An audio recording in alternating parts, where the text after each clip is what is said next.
As a producer, how did you approach this album?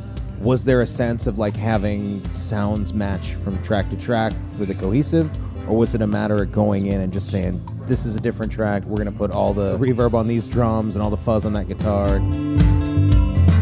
There was a sound that I knew that I wanted to hear and wanted to make, and I had no experience really seriously doing any of this beforehand. So it was kind of terrifying, like especially in the beginning. And I was stringing the bandmates along for a little bit while I was learning how to do it. I mean, I had never touched. I mean, it was all, oh, this fader goes up, that fader goes down. It sounds like a song. Now we're talking about, we're doing effects, we're doing plugins, we're doing compression, we're doing gating. We're trying to make sure that the drum set doesn't sound like it was recorded in the most dead space imaginable, which it was. The difference between demos and an album. Totally, really. Yeah. I mean, really polishing it. And I'm totally obsessive and a perfectionist as well, so that made it challenging. But this, going from track to track, it had to have a flow.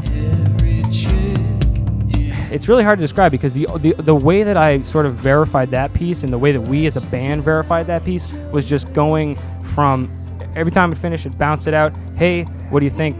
Everyone would give notes. It would come back, and then it was kind of magical in a sense that even though I didn't really go into it with sort of like this technical knowledge, it did start to present itself. And I hear one song and I learn one thing from one song, or say, oh, I know, oh, okay, I just did that guitar in there.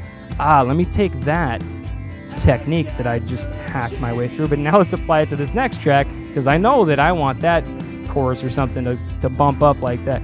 So a lot of trial and error, really, but just figuring it out together too, and the mates were really helpful. Yourself putting the energy into the mix, yeah, would be creating, like Brian Wilson. He wasn't just a guy spinning the faders in the studio. Right.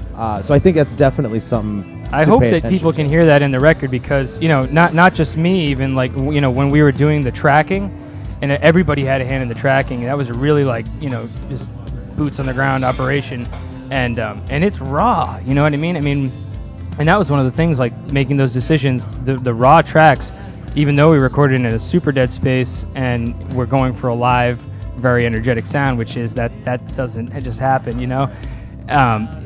at the end, it was just like, it was pretty incredible to see all the pieces come together just to make it that sound. But I do like that it was still raw. It doesn't sound like I don't think, but I like that something, we just like walked into a fully outfitted studio and just wham, just did it, you know what I mean? But because I don't think that's us right now. I think we really needed this experience together. I think that was really important, That's a fantastic way to look at it. Yeah, that's how I'm looking at it.